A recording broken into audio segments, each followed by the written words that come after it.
Welcome back to Between the Before and After, a podcast about the stories that shape us. I'm your host, Coach John McLaren, and each episode I bring you an inspiring guest with a moving story that shines a light on the power of the human spirit. I'm excited to share this story with you, so let's dive in. Well, we have a very interesting guest today, one who's got a very colorful and storied history filled with both some highlights and some lowlights. Colin here has accomplished some surprising and amazing things professionally. He had some dreams that he's been able to live out, but he's also endured some very significant tragedy in his life, and it's what leads him to be as passionate as he is about the topic that we are going to discuss today. So welcome to the show, Colin. Well, thank you so much for having me on. I appreciate it. Absolutely. And so just before we started recording, we were chatting a little bit about what you're up to presently, but maybe just to bring people up to speed, you could share a bit about what you do now. What I do now is I am a voice actor. Like I said, I had 3 dreams as a child: be a cowboy, be a pilot, be an actor. Okay. So I'm living out the third. Yeah, you've got, I can hear it. You've got a voice made for radio, made for television, whatnot. Now, do you do different voice characters, or do you do one kind of specifically? The bulk of what I've been doing so far is some animated shows. Okay. And now I'm working on building my commercial end of it to do commercials. And I just put a lot of money into my brand new commercial demo. I've had demos in the past, that I had people who, were handy with it, helped me do them myself, piece them together. Right. Then I went out and I found video, or the name of the company's Demos That Rock. Okay. And Chuck Duran at Demos That Rock made a demo for me that rocks. Oh, that's fantastic. If I'd have known that, I might have been able to cue that up prior to the show here. But could you just give us like a little, put you on the spot a little bit here, a little bit of a sample of what voice acting might sound like? Oh, there's so many aspects of it. Like some of it is just, I work on a project with a gentleman in New Zealand. It's called The War at Home, World War III, 1983, I think it is. Hey. Yeah, and it's how Russia starts the Third World War in 1986. Okay. Yeah, and my character there is just my normal voice. Okay, yeah. So, that's easy to show up for then. Yeah, and then there's a character that I did on. There's a reboot of if you've ever heard of Total Drama Island. I haven't heard of that. I have now, though. Oh yeah. Well, if you ask some people around the age of 20 or so, oh yeah, man, I know that. Yeah,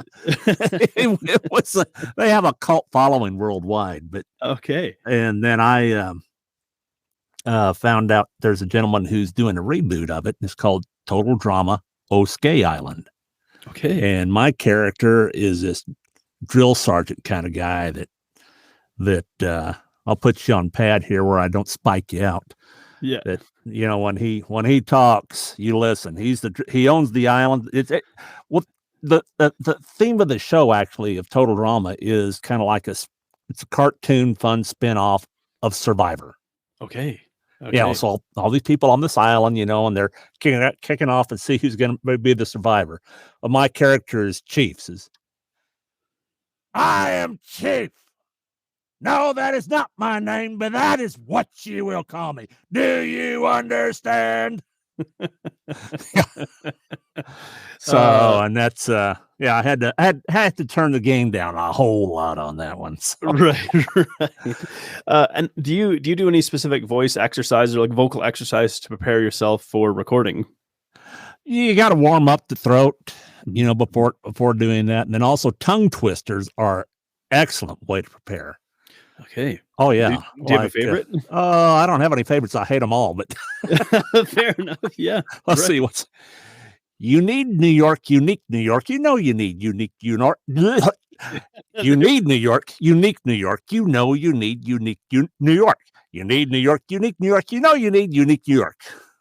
Say that real fast 10 times. Oh man, because I'm actually just learned the extension of that, because we used to just try to say unique New York like 5 times, and you always end up saying unique New York.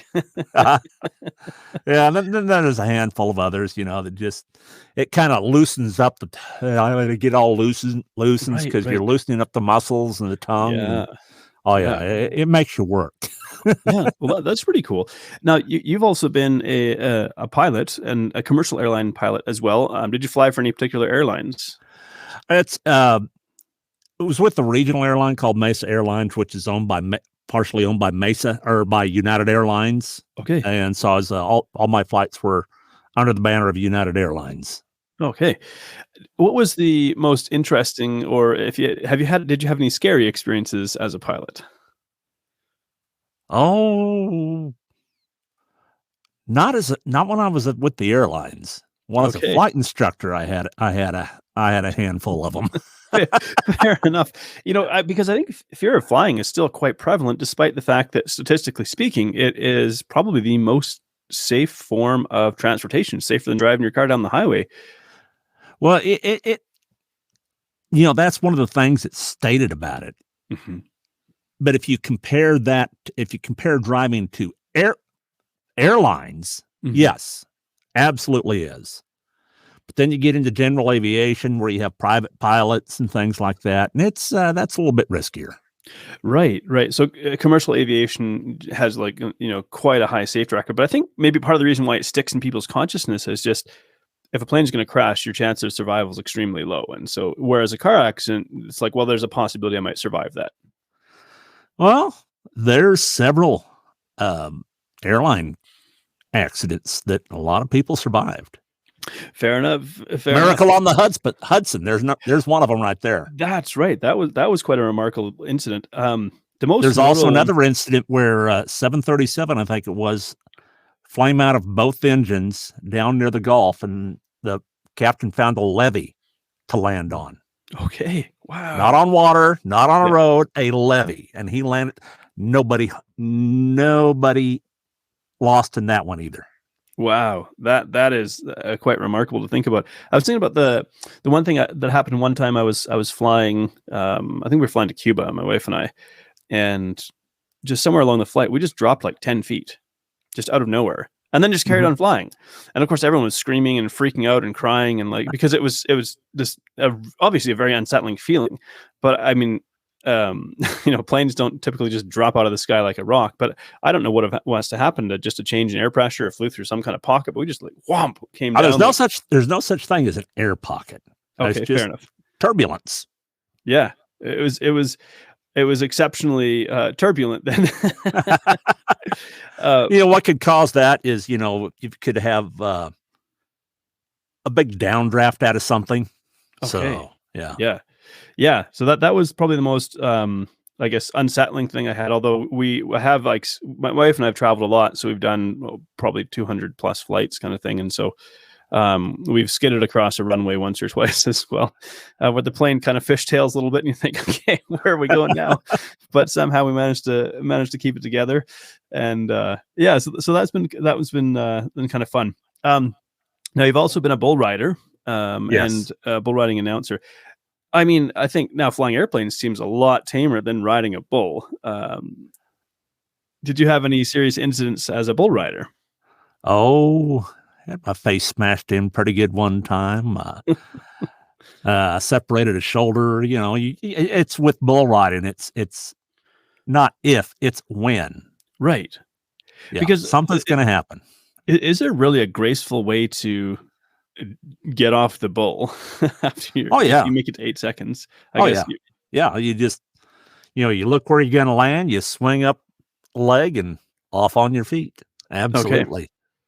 Yeah. What was the shortest ride you had? Oh, don't pay attention to that. Fair enough.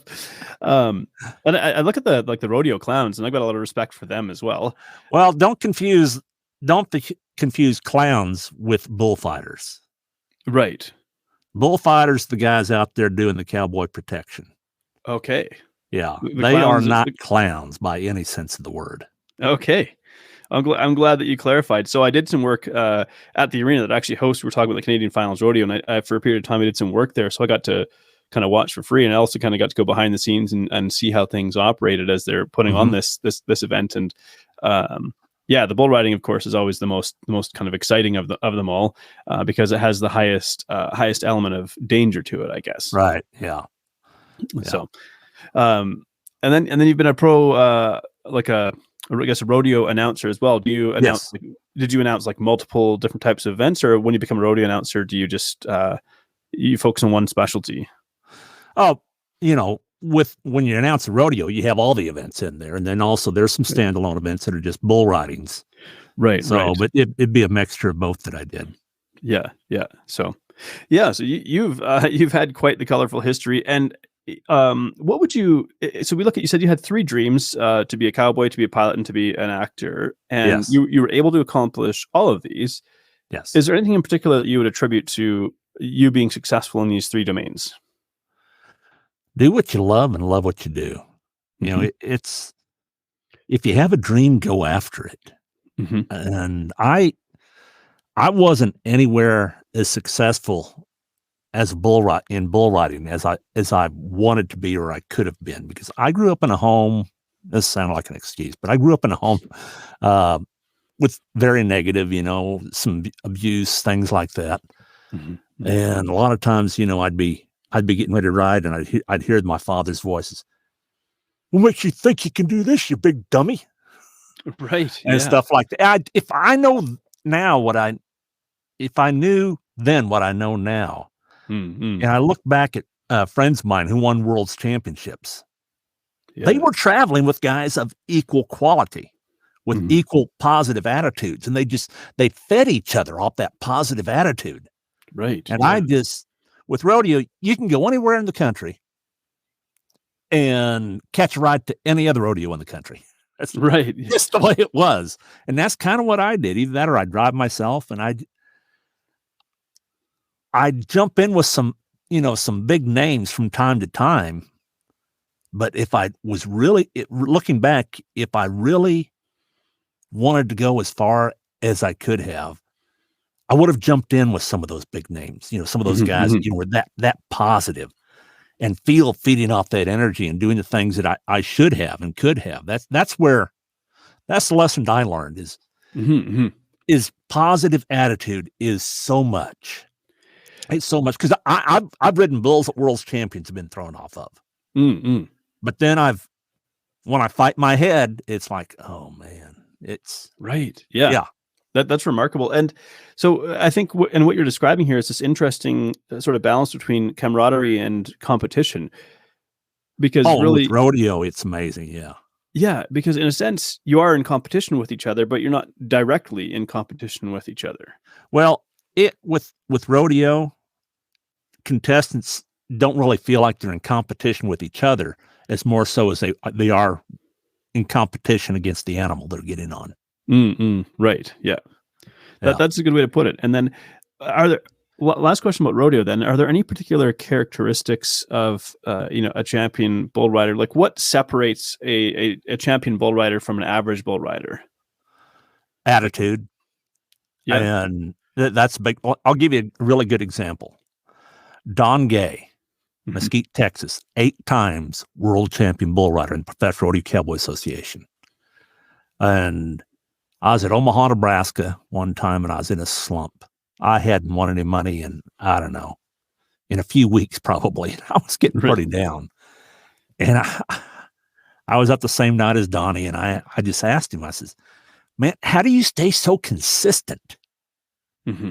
And he told me it's simple. He says, every time he picked up the telephone to enter a rodeo, he expected to win that rodeo. Right. Now, realistically, he knows that he's not going to win every single rodeo he goes to. But when he enters it and when he went there, he expected to win it. Hmm. Hmm. And that's the attitude you have to have. I mean, Right. he won 8 world's championships. That's a lot. Right. So he had this vision of himself that I have the ability to do this, and Yes. therefore it's not unrealistic to expect this Yeah. as an outcome. Yeah. Yeah. Exactly. Right. Yeah. And so along the way, you also had a family and whatnot. Still do have a family, I hope. Well, remarried. Yeah. Fair, Yeah. fair enough. And so there's been some bumps in the road along the way with your family as well, and probably more than just bumps in the road. I don't mean to diminish it, but there's been some significant loss as well. Um, Now, remarried. If I could ask, was there anything in particular that contributed to the to the, I guess, falling apart of your first marriage? Me. Okay, fair enough. Yeah. Me. It's all on me. I was starting to follow in the example that I had before me. And that was, drinking, womanizing, things that, are not good for a relationship. Yeah, right. And so that sort of pattern of behavior led to you, I guess, could we say, becoming estranged from your family, from your first wife and children? Yes. Well, I want to give you a rundown on family. Is that my oldest daughter was conceived before I ever got married by somebody. It was just, one date I'd been on with this woman. And years later, I got a letter from the state of Iowa saying they wanted to blood test me just to see if I was this child's father. And it turns out I was. She was 15 years old at the time. And, we had an on again, off again relationship. She grew up not knowing me and angry at me, but, we worked on it. Then during one of the off times, was in 2010 or 2011, she reached out to me through Facebook to tell me she had been diagnosed with small intestine cancer. And she succumbed to her cancer on January 29th, 2015. But, those last few years for life, we really drew close together. And I was able to be there for her, go give her, when she went in for a surgery, especially in working for the airlines, is easy. That, I could just catch a flight anywhere to go down there. And so I was, there with her a lot when she was hospitalized and there with her at the very end. So you mentioned that. So were you completely unaware of the existence of your daughter until you were contacted by Iowa? Well, from what I was told by her mother, is that there was somebody else that she thought was the father, but he had died in an automobile accident. And then, she was on, she was getting, support from the state of Iowa. And that's why the state of Iowa came after me to see if I was the father or not. Interesting. And it was not, the guy who died in the automobile accident. Okay. Did that come as a shock to you? Yeah. Yeah, it did. How do you navigate that, finding out, like, what sort of feelings go through your mind when you hear, okay, you're the father of this girl that's now 15 years old? To me, at this point in my life, I was so much different than I was earlier. I'd turned my life around a lot. And the first thing I felt was regret and anger at myself for not being there for this child but then I thought, all I can do now is just go forward. And I think it's very natural to have those feelings. You think, well, it's natural to fall into like the coulda, shoulda, woulda. If only I had known, I would have done this thing, but you didn't. Do you recall the first conversation you had with her? Yeah. It was, I can't remember what it was said, but, she felt very uneasy, and I was, I didn't know what to do, what to say. Yeah. What do you say? Yeah. Yeah. How did a bond eventually develop between the two of you? She, when she wanted to talk, she'd reach out to me, which a lot of times is when she wanted something. Fair enough. Yeah.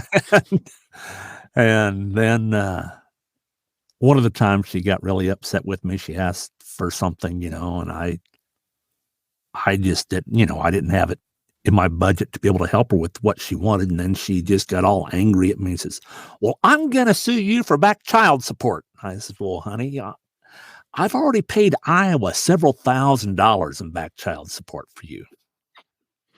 Right. Yeah. She Fair hung enough. up on me. Yeah. Fair enough. So, The thing that brought us together was cancer. yeah. The You know, last few years, we really bonded. mhm. The last words out of her mouth was to tell me that she loved me.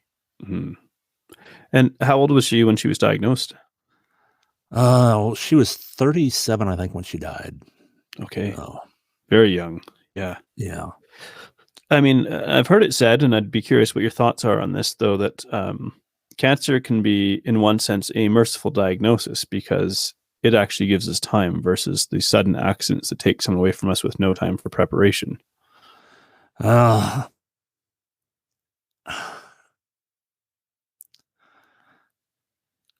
Either way, it's painful. It's it's uh it's just painful. Fair enough. What sort And of I'll get more on that in a little later on when we talk about another topic. I'll bring this back into play. Absolutely. I suppose though it brings something in us when we're brought to this awareness that, like, all of us have a limited amount of time. Some of us get more time than others do, but none of us get a lot of time really. Yeah. When we think about it, I mean, um, you look back and think, where did the years go? How did I get to be this old? How did this happen? It feels like it was just yesterday that I was, doing this thing over here, and all of a sudden here we are. Yeah, I'm getting up there in age there, Sonny. Right. So that was one that you had to deal with, and in this time, did you have any sort of like functioning relationship with your daughter's mother? No. Fair enough. Yeah. No. So, but then back to my marriage, Yeah. that I had 4 daughters from my Okay. first marriage. Yeah. And, I told you how that ended because, it was all my fault. Yeah. When their mother remarried, she married someone who was retired military and asked if he could adopt the girls so that they could have his military benefits, medical insurance and, Mhm. lots of benefits. I thought, well, that's more I can afford to pay in child support at the time. So, yeah.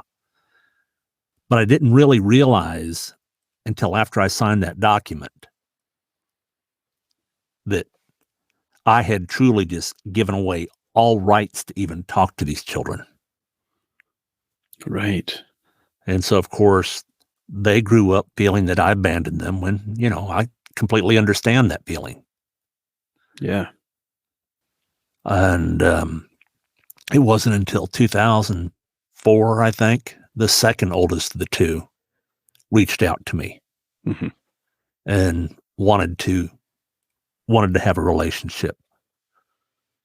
And that lasted for a few months. And then she felt, like she was put in the middle, even though she wasn't trying, Mhm.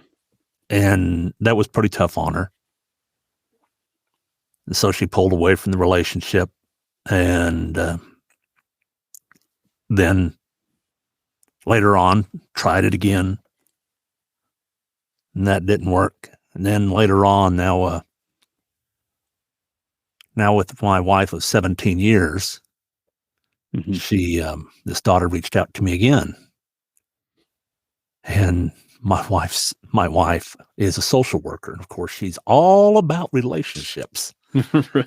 Yeah. Yeah. Honey, well, you've got to contact her back. I says, I've been there, honey. I can't do it. Oh, but it'll be different this time. Right. And she went Bless her heart. on Yeah. and on and on. And I finally just says, okay, I'm going to do it. But just to show you that I know what I'm talking about. Right.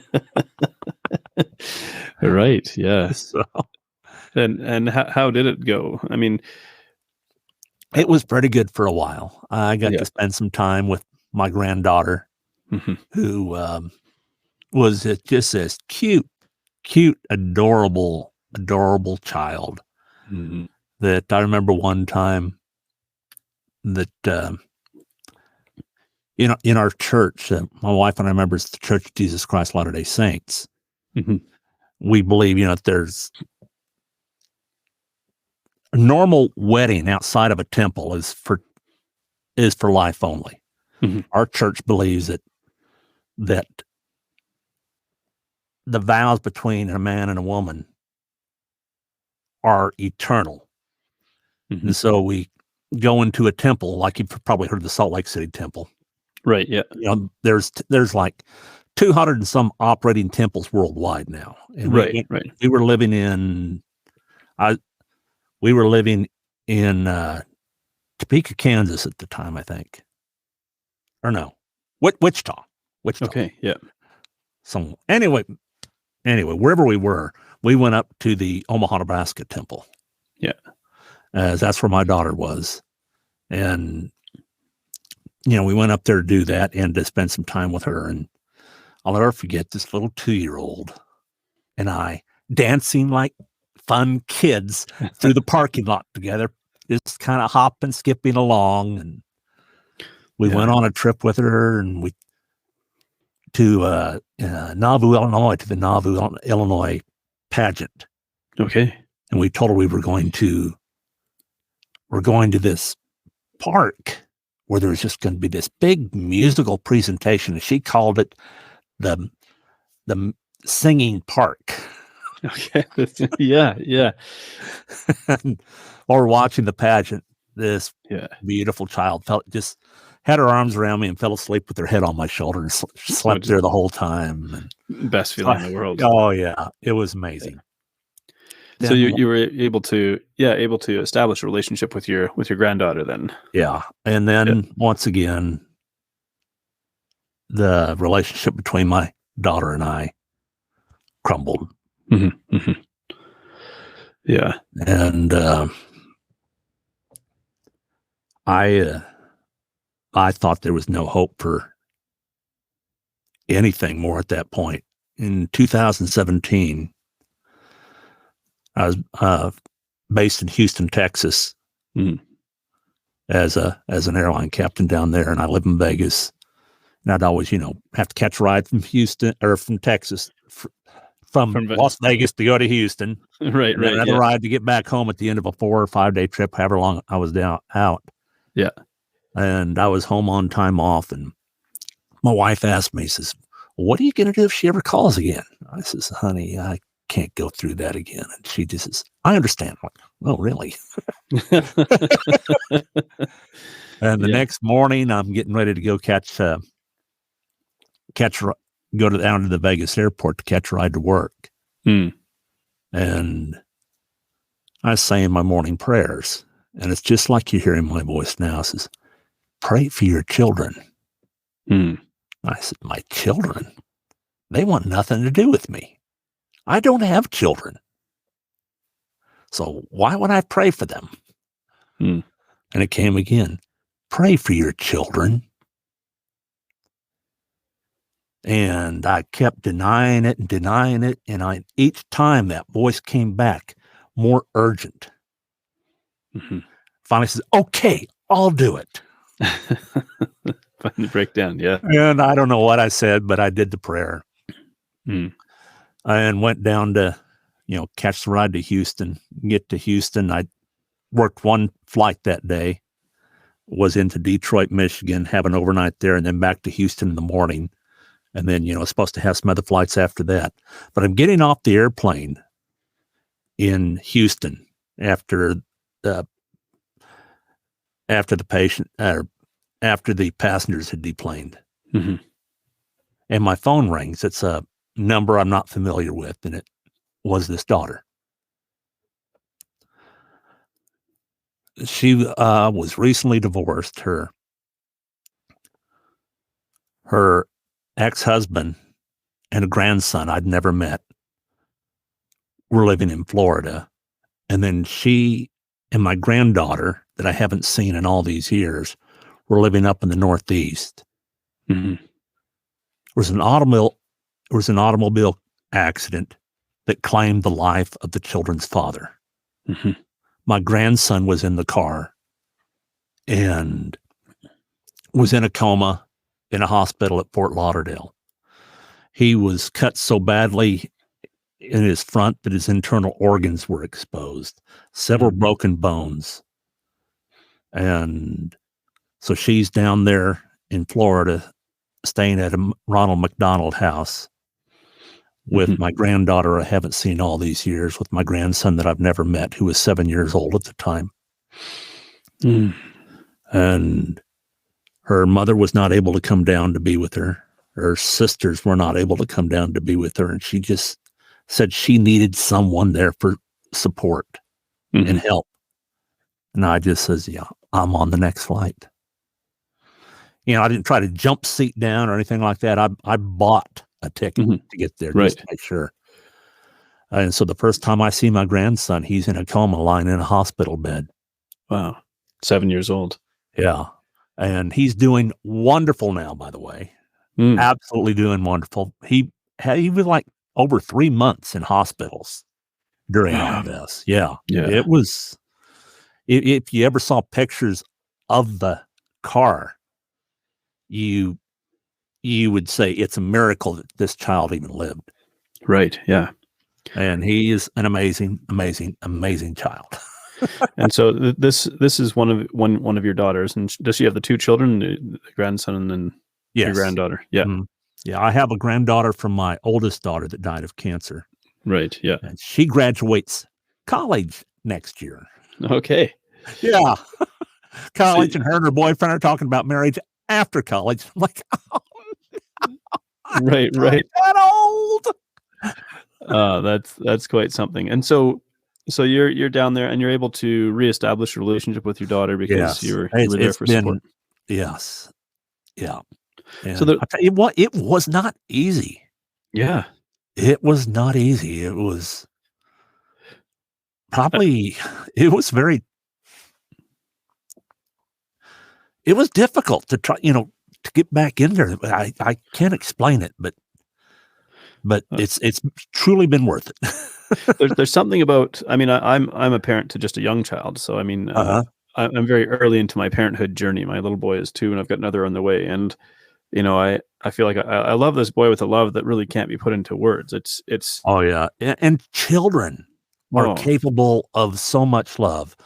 Yeah. This is the one thing about my granddaughter that I just truly admired. She knew me when she was smaller. Yeah. And when I got into Florida, every time she looked at me to talk, I expected her to say something like, "Grandpa, where have you been?" Yeah. Or "Why haven't you seen us?" Or something like that. Not once did that child ever say anything like that. Yeah. What age was she at this time? All she did was accept and love me. That's beautiful. Yeah. And she was amazing. Yeah. Yeah. Just a beautiful spirit in her. And so you were able to continue. What age was she at this time when your 7-year-old grandson was in the hospital? I can't remember now. Was she older than her brother? Yes. Yeah. She was the oldest. Okay. Yeah. And so it was only she was 11, I think, or going to turn 11 that year. Yes. Right. And this is the granddaughter who 4 years later took her own life. Yes. Yeah. And one of the things that comes to mind, I suppose, and maybe you've asked this question of yourself many times over, was there any indications that this is ever a possibility she had considered? None. None whatsoever. Yeah. And so at the age of 15, she took her own life. And yes. What happens when you get that news? Well, let me go back a little bit, digress a little bit onto another topic. It's after my rodeo days, I started to announce rodeos. And at that time, I found out that I love the microphone and the microphone likes me. Right. And most people hate public speaking, but Yeah. you put me in a coliseum with thousands of people. I'm like, we're gonna have some fun. Right. Yeah. Yeah. But I knew there was something more that I needed to do with my gift, something that I could do to help others with, and I just didn't know what it was. And I looked at so many things that I could, start up, being a public speaker with, and none of them that I felt I could do with passion. Mhm. And there's even times that I escaped death myself. When I was a small child, I was caught up in a whirlpool at this lake, and a man reached in and grabbed my arm right before I took my last breath and pulled me out and saved me. One time I was almost run down by an automobile as I was starting to step out to cross a highway, and I could feel the breeze of it when somebody yelled at me to get back. As I started to step back, I could feel the air rushing off the car. And so I've always wondered, I've been saved. My life has been Mhm. saved, but for what reason?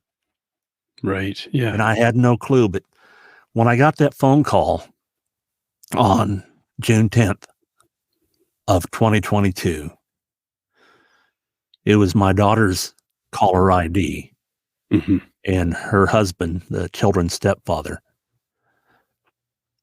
was on there. I knew something was wrong, but Mhm. I thought, oh, somebody's been hurt or something like that. And then he told me, and it was, I've never felt such pain in my life. And as you were stating, that with my daughter, I had time to be with her during that time. And, and that's still so hard and painful. A lot of people say, that the loss of a child is the most difficult thing that any parent could go through. But the loss of my granddaughter Mhm. far outweighed the pain that I felt when my daughter died. So I'm on this phone call. I'm yelling. I'm screaming. I'm Yeah. crying more than I ever have. But even within the first few seconds of finding that, one of the things that popped into my head amidst all this pain was, now I know what I'm supposed to do. Right. Yeah. And that's to speak on this topic. How did your granddaughter's death affect her brother, your grandson? He he's they were very close. Mhm. And he doesn't he's autistic and doesn't, a lot of his emotions and feelings don't come out. Mhm. But my daughter has been just so amazing on working with him and getting him, help in dealing with his emotions and how, in his way of how to deal with his emotions. Mhm. And with him though, too, it's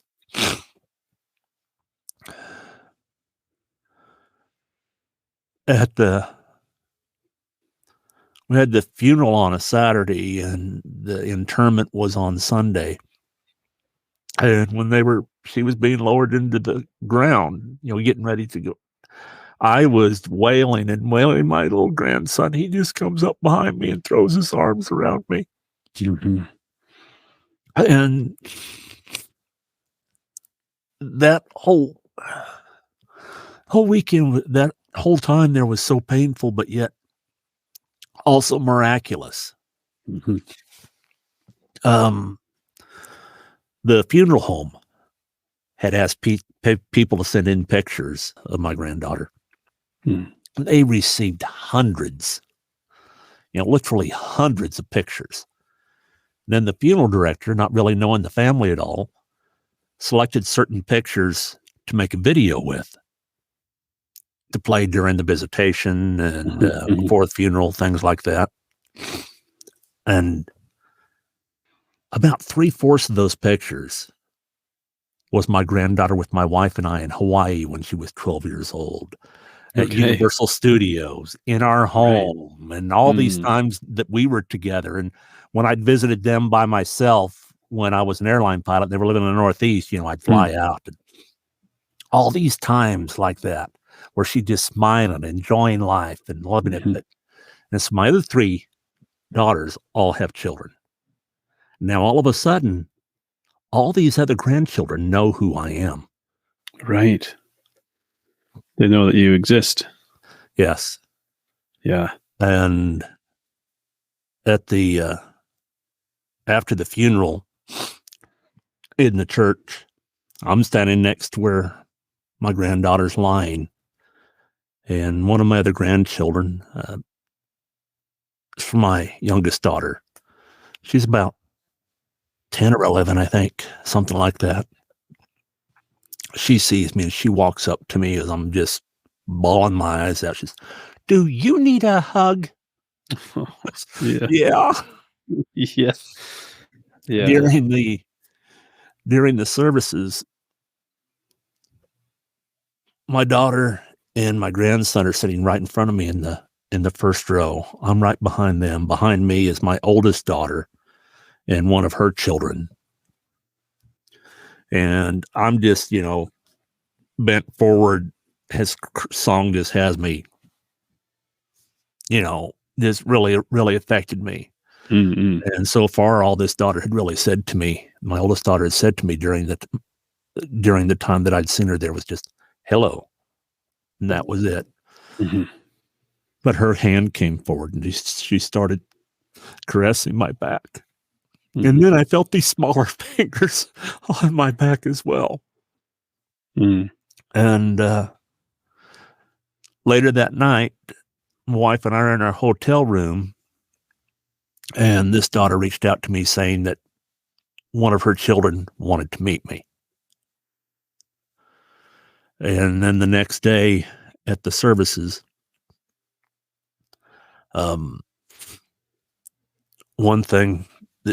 couple things happened there that were just amazing. Is my wife said, "You know what, honey? Do you realize that this is Father's Day and all 4 of your daughters are here?" Mm-hmm. And then after the graveside service, my oldest daughter walked over to me with this this granddaughter that wanted to meet me. She's 16. She looked like she was like 11. She's just this tiny, vibrant individual. And my daughter introduces us, and then this child looks at me and just looks right into my eyes and says, "Are you a good man now?" And I just was so captured. And I was so amazing to be able to look into her eyes and tell her, "Yes, I am." Mm-hmm. And then the oldest child of my youngest daughter, a grandson, came up to me and says, "Can I give you a hug?" Oh, yeah. Yeah. But the granddaughter that I met, she texts me almost every day now. Yeah. For a while, it was like every day until recently. Then it's just like, a little bit here, then a couple days later, a little bit. I get what I call them my morning pug pictures with her and her pug. And she That's is beautiful. just this so different from the granddaughter that I lost.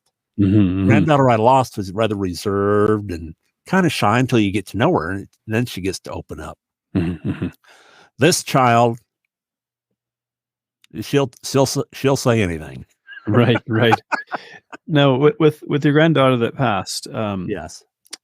was there did she give any note, any indication, any reason? Was there any understanding of why this took place? None whatsoever. My daughter said she found she was on antidepressants. Mm-hmm. And my daughter said afterwards that she had found that she was not taking her medications and hiding them. So, yeah, that's incredibly tragic, and I think it's can be in one sense difficult to get some closure when it's hard to understand why this is. Yeah, it really is. It truly, really is. There was some afterwards, looking back on the whole experience of going out there. You hear, it's said that when somebody who is going to end their life makes the decision to do so, but it's like a burden that's lifted from their shoulders because they know that they're not going to have to worry about anything anymore. Yeah. And this child loved the water. She loved to swim. We got a picture of her where we took her in Hawaii to swim with the dolphins. Right. Yeah. And she was working at a swimming pool there in this small town that she lived in. So I wanted to go out and, just kind of be there where she was in her last day. Pool was closed, and the manager noticed me and came up and asked if he could help me. And I told him who I was and why I was there. And so he showed me around, took me into the concession stand he said that she was training to be the supervisor of the concession stand. He said her last day of work was the best day she ever had. Right. And that just made me wonder, was that because she already had it planned? Right. And that's one of the signs of a big change in emotions. Right. Somebody's really, a happy-go-lucky person, things like that. And all of a sudden they're really not themselves. They're just acting depressed. That's a pretty big indicator that they're possibly considering it too. But then when they do say, okay, I'm going to, then all of a sudden they're, hey, upbeat again. Right. Because they feel like there's a way out. And so as we bring this interview to a close, you're doing this remarkable work now on suicide awareness, and brought about by these extremely tragic circumstances. But it seems there's been, some tragedy been able to be turned into a blessing as well, which is really wonderful. What message would you like to share, and maybe what specifics would you like to share? Would you like people to know better around suicide awareness? Well, there's one thing that everybody who has ever thought of suicide all have in common. And that is that they believe that there is no hope left in the world, no hope in their lives for things being better.